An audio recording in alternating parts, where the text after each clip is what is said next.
Welcome, curious minds, to The Deep Dive. Today, we're inviting you on, well, a truly unique journey. We're not just exploring what we know, but maybe more interestingly, how we've come to know it and what happens when those ways of knowing actually shift. It's a fascinating area. It really is. And our focus for this deep dive is an ancient concept, the doctrine of signatures. Now, you might have heard of it, maybe thinking purely about old medical claims, and yeah, it definitely included those. But our source material today, Chapter 15, Beyond Utility, the philosophical and spiritual legacy, it really unpacks this as something, well, much deeper. Exactly. It positions it as a remarkable lens for epistemological history. And a testament to an enduring human need for meaning. That part really caught my eye. Mine too. So our mission for you listening is to really unpack that philosophical and spiritual legacy.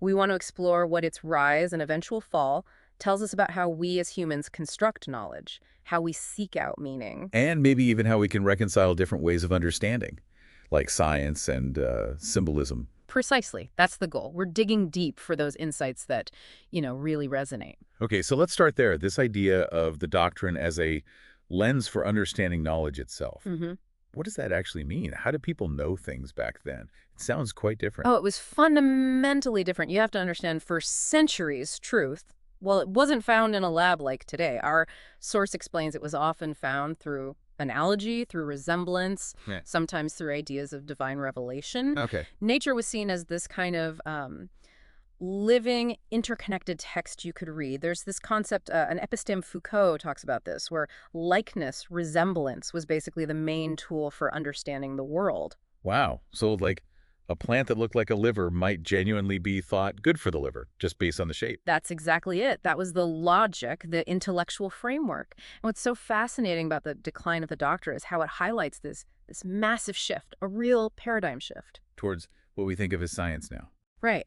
New methods like empiricism, relying on observation, on direct experience, and reductionism, breaking things down into smaller parts, they started to take hold. And these approaches just completely reshaped what counted as, well, a valid knowledge. It sounds like installing a whole new operating system for thinking. That's a great way to put it. And this whole shift, it reveals something deep about us, doesn't it? Our source calls it humanity's relentless drive to deal with uncertainty.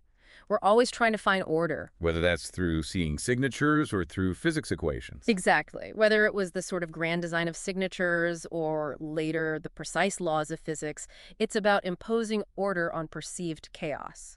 So pulling back, what's the big takeaway about knowledge from this? It's clearly not fixed. Absolutely not. That's a key point from the source. Knowledge is dynamic, it's an evolving construct, it's shaped by our tools, our philosophies, the whole cultural context. The source uses this lovely phrase, the doctrine of signatures is like a magnificent fossil of a once dominant way of understanding. A magnificent fossil. I like that. It takes away the sense of it just being wrong and frames it as maybe a necessary stage. Precisely. It's a record, a snapshot of a different way the human mind organized reality, preserved for us, to learn from. But it wasn't just about figuring things out, was it? The source talks about this deeper human need. Yes, and that brings us perfectly to the next part, beyond utility, the enduring human need for meaning.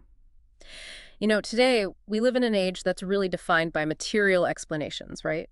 Technology, data. Yeah, the spiritual side can feel a bit pushed aside It sometimes. can feel diminished, yeah. We can explain the how of so many things. But the doctrine, it kind of reminds us that people yearn for purpose, for design, for connection to something, well, bigger than just us. So it wasn't just, does this herb work? No, it was also, what does this herb mean?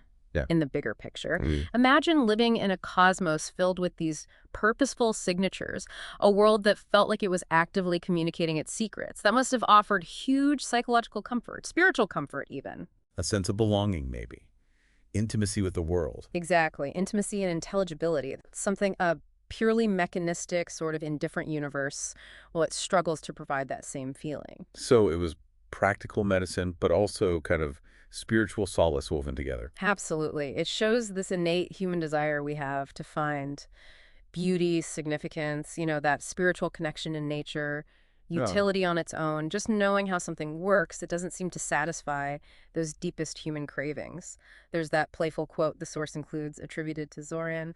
Scholars say worms are metaphors. I say metaphors bite, and they whisper truths louder than any equation. metaphors bite. I love that. It really gets at the power of symbolic meaning, even if it's not, scientifically measurable. Which brings us right to that big challenge, doesn't it? Hmm. Can modern science and this symbolic, maybe even spiritual appreciation of nature actually coexist? It's a huge question, and many people do feel they're mutually exclusive. You have to pick one. But the source suggests otherwise. It does. It argues for differentiating their roles. They don't have to clash. Think of it like this. Science is brilliant at explaining how the universe works. The mechanisms, the laws, the quantifiable stuff. Peeling back the layers, finding empirical truth. Exactly. But symbolism, which interestingly uses the same human capacity for pattern recognition that led to signatures in the first place, symbolism explores what the world means to us. Purpose, beauty, value, Yeah. our connection to it all. Right. It offers metaphorical truth, meaning that sense of connection. Okay, so it's not science or symbolism, but maybe science and symbolism. The Ugh. source had that great example with the liver. Yes. You can absolutely appreciate the intricate biochemistry of the liver, its cellular functions, the effectiveness of modern medicine. That's science doing its job. While also, While also appreciating the history of liverwort's shape, its symbolic resonance throughout time, and what that tells us about the human yearning for a meaningful, illegible cosmos. so they're like different lenses, different ways of understanding the same reality. Perfectly put. Different languages, almost. And the source suggests the real wisdom isn't in choosing one lens over the other. It's in recognizing the unique strengths of both. It's a path of integration. Where knowing the scientific how doesn't have to cancel out the symbolic what if or what this means to me. Exactly. In fact, sometimes understanding the how can actually deepen the awe, the appreciation for the symbolic dimension. Right. So we've covered a lot of ground here. It feels like we've taken quite a long path with you, our listeners. We have, through ancient ways of thinking, the Renaissance, the scientific revolution. Seeing how humanity has tried to, well, decipher codes, find order, make sense of it all. And maybe the final thought to leave you with is this. The cosmos, it's still vast. Its mysteries aren't going away.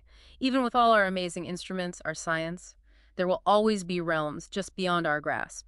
Subtle patterns, meanings that resonate deeper than data. And that spirit of inquiry, that curiosity we all have, that's maybe our most important tool. Keep that flame burning. Yeah, because it lights up paths we know, but also paths we haven't even imagined yet. Respect the old maps, the source says, even as you draw on new ones. Because this journey of knowledge, it seems pretty infinite. And the whispers of the universe are still there if we have the wisdom to really listen. Which leads perfectly to that final quote attributed to Zoran, the ancient worm. Ah, yes. The true sage knows that the map is not the territory and the word is not the thing. But without the map and the word, many territories remain forever unseen, and many things remain forever unknown. A profound thought to end on. Thank you for joining us on the Deep Dive.